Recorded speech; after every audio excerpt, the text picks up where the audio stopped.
सद्गुरुदेव भगवान की जय।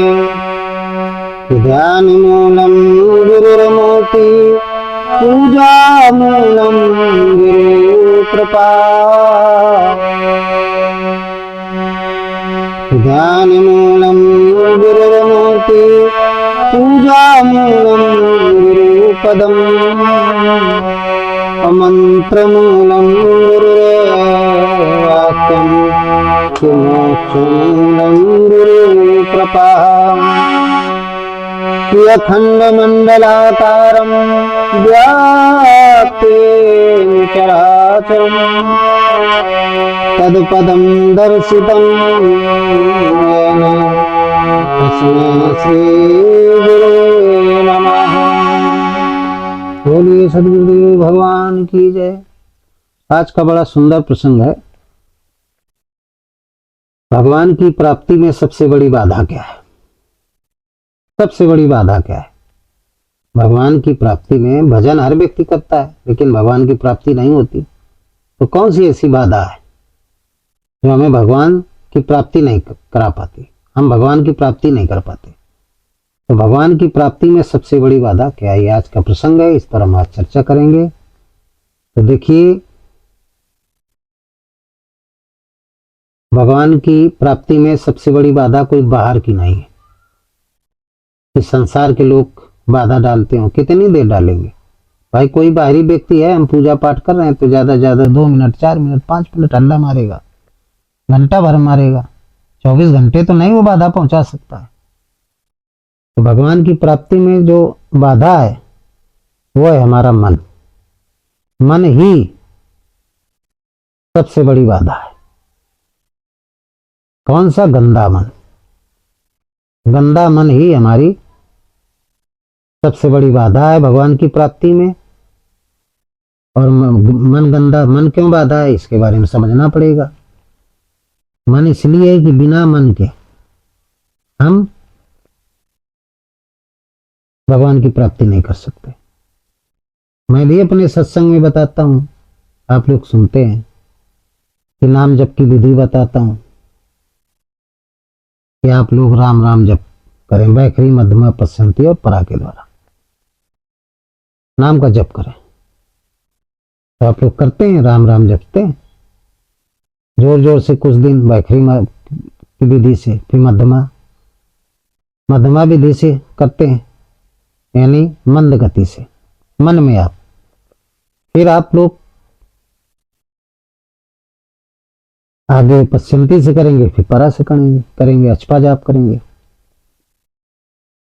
तो वैखरी मध्यमा पश्चिमती परा ये विधियां 4 क्यों बताई गई? इसमें जो 2 विधि है, वैखरी और मध्यमा, इन दोनों विधियों को मेन जाप नहीं कहा गया, इनको मुख्य जाप नहीं कहा गया। इन दोनों जापों से भगवान की प्राप्ति नहीं होगी। लेकिन अब भगवान की प्राप्ति इन 2 जापों से नहीं होगी तो फिर क्यों सदगुरु ने बताया जाप करने के लिए? इनको नहीं बताना चाहिए, सीधे अचपा जाप ही बताना चाहिए। लेकिन क्यों बताते हैं? इसका भी राज है, इसका भी रहस्य है। तो इसलिए बताया है कि इन दोनों जपों से, वैखरी और मध्यमा से, जब हम जप करते हैं, तेज बोलते हैं राम राम राम या मन में बोलते हैं, तो इससे मन को कंट्रोल किया जाता है। ये जाप करने से मन हमारा कंट्रोल होता है, अंतर्मुखी होता है, संसार से हटता है, इंद्रियां संयमित होती। इस जाप से मन और इंद्रियां संयमित होती हैं। जब आप राम राम राम राम करेंगे तो मन टिकेगा, नहीं मन टिकता नहीं, मन बड़ा चंचल है, भगता है संसार को। तो मन को टिकाने के लिए, मन को भगवान के जाप में लगाने के लिए हमें वैखरी और मध्यमा का जाप करना पड़ता है।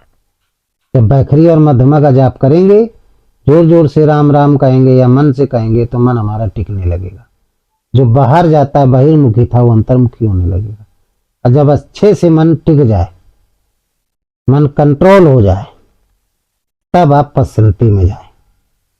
किसमें जाए? पश्चंती में जाए। तब श्वास प्रश्वास का जप करें, जप यज्ञ करें।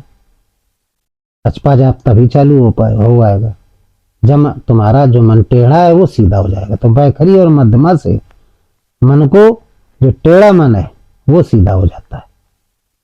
इसलिए और तमाम लोग क्या करते हैं, राम राम जपते हैं, राम राम राम राम कर रहे हैं और इधर उधर के काम भी करते जा रहे हैं, लोगों की बातें भी सुनते जा रहे हैं और राम राम राम राम माला भी सरका रहे हैं, राम राम राम राम ऐसे देखते जाएंगे, ऐसे देखते जाएंगे और जरूरत पड़ी बीच में तो बोल भी देंगे ये काम कर लो और राम राम राम राम राम राम राम राम राम राम राम।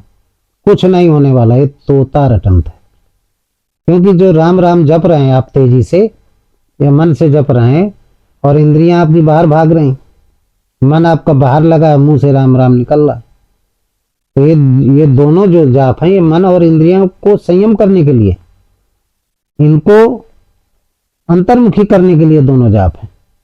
और जाप तो आप ये कर रहे हैं लेकिन मन और इंद्रियां बाहर भाग रहे हैं, तो कोई मतलब नहीं, तोता रटन, व्यर्थ में आप समय अपना बर्बाद कर रहे हैं, कोई मतलब नहीं जाप करने का, बंद कर दीजिए जाप। मन और इंद्रियों का संयम करने के लिए ही बैखरी और मध्यमा का जाप किया जाता है। 3-4 महीने जो जैसा ध्यान लगा पाया। जब आप बैखरी और मध्यमा से, बैखरी से पहले करेंगे जोर जोर राम राम राम राम राम जपेंगे, तो उसमें जब ध्यान लगाएंगे राम राम रा और मा रा मा रा मा, ध्यान लगेगा तो मन आपका टिकने लगेगा। बाहर से अंदर मन रा और माँ की धुन में टिकने लगेगा। फिर धीरे धीरे करके देखें कि अभी हम तेज बोल रहे हैं तो मन हमारा टिक रहा है, अब थोड़ा हम इसको कम बोलें। तो मध्यमा से कि अब मन बाहर जा रहा है कि नहीं जा रहा है, तो फिर आप ओंठ और गले से, मन से राम राम राम ओंठों से आप करने लगेंगे। फिर देखो कि हमारा मन टिक रहा है कि नहीं टिक रहा, बाहर तो नहीं जा रहा है। जब अच्छे से समझ में बात आ जाए कि नहीं मन हमारा बाहर नहीं जा रहा है, मन हमारा टिक रहा है, इंद्रियां हमारी संयमित हो रही, तब आप श्वास को देखना प्रारंभ करें।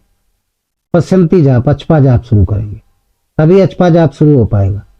यानी कोई मतलब नहीं, मन को आप संयमित नहीं किया तो चूंकि मन का ही प्रसार है, ये सारा संसार मन का ही प्रसार है, तो मन को संयमित करना पड़ेगा। तो बिना मन को संयमित किए यही सबसे बड़ी बाधा है। मन बड़ा चंचल है, भागता है। चित्त को, आपके अंतःकरण में जो चित्त है उसको कूटस्थ करना पड़ेगा। कूटस्थ करके आपको जप यज्ञ करना पड़ेगा। अब कूटस्थ कब होगा? जब चित्त कूटस्थ हो जाएगा, मन सहित इंद्रियां संयमित हो जाएंगी, तब जप यज्ञ जब आप करेंगे तो फिर वो ज्योति स्वरूप जो परमात्मा, ज्योतिषामत्त ज्योतिस्तमसा चा परमुच्यते ज्ञानम नियम ज्ञान गम्यम हृदय सर्वश्रेष्ठतम, उसकी जागृति हो जाएगी, वो प्रकाश जागृत हो जाएगा। उसी को राम की जागृति या आत्मा की जागृति कहते हैं, शिव की जागृति कहते हैं। और उसी को संत कबीर ने शब्द कहा है, उसी को भगवान कृष्ण ने अनमंता कहा है, उसी को तुलसी ने अनुभव कहा है। तो अनुभव के द्वारा हम जान जाएंगे कि परमात्मा की प्राप्ति हो गई। तो जो सूरत ये मन की दृष्टि जो राम राम जप रही थी, जब आत्मा की जागृत हुई यानी शब्द की जागृत हुई तो उसमें समा जाएगी, फिर राम नहीं जपना पड़ेगा। उसी को संत कबीर ने कहा, जप मरे अचपा मरे आनंद हो मर जाए, सूरत समानी शब्द में ताई काल ना खाए।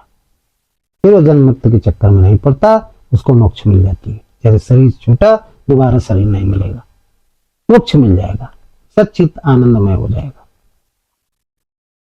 तो भगवान की प्राप्ति के लिए मन को साधना, मन को बांधना बहुत जरूरी है। मन नहीं बांध पा रहे हैं और राम राम आप जप रहे हैं, राम राम जप रहे हैं और मन आपका भाग रहा है बाहर संसार में, कोई मतलब नहीं। इसलिए बैखरी मध्यमा से मन को ही संयमित करने के लिए 2 जाप बताए गए, ये जप है। इसी को गोस्वामी जी ने भाव भाव लिखा है, पराभव भाव भाव विभव पराभव कारण। ये पार्वती का क्षेत्र है, यहाँ तक प्रेममयी वृत्ति होती है, बिना प्रेम के भगवान मिलते भी नहीं है। तो सबसे बड़ी बाधा है मन। इसलिए सब लोग मन को संयमित करने के लिए पहले बैखरी से जप करें, जोर जोर से रा और माँ का उच्चारण करें, वहां ध्यान लगाएं 2-4 महीने, फिर धीरे से फिर मध्यमा में आए, कम स्वर में, मध्यम स्वर में आप राम का जप करें, देखें कि मन भक्त तो नहीं रहा है संसार। और जब करते करते आपको लगे कि नहीं, अब हमारा मन बिल्कुल अनुरक्त हो गया है राम नाम की ध्वनि में, तब फिर आप श्वास प्रश्वास का जप करें, अचपा जाप करें, जप यज्ञ करें कृष्ण का। तब सूरत समानी शब्द में ताई काल रखा है, तो भगवान के दर्शन होंगे आपको। जो जाने सो देव जनाई जानत तुम्हें तुम्हारी हो जाए, जो इच्छा करियो मन मान, हरि प्रसाद कुछ दुर्लभ नहीं। तो मन को साधना यही सबसे बड़ी बाधा है भगवान की प्राप्ति में। मन जब तक निर्मल नहीं होगा, जब मन सद जाएगा तो मन हो जाएगा निर्मल, यानी सारे विकार हट जाएंगे, 14 विकार, कोई भी इच्छा नहीं रहेगी।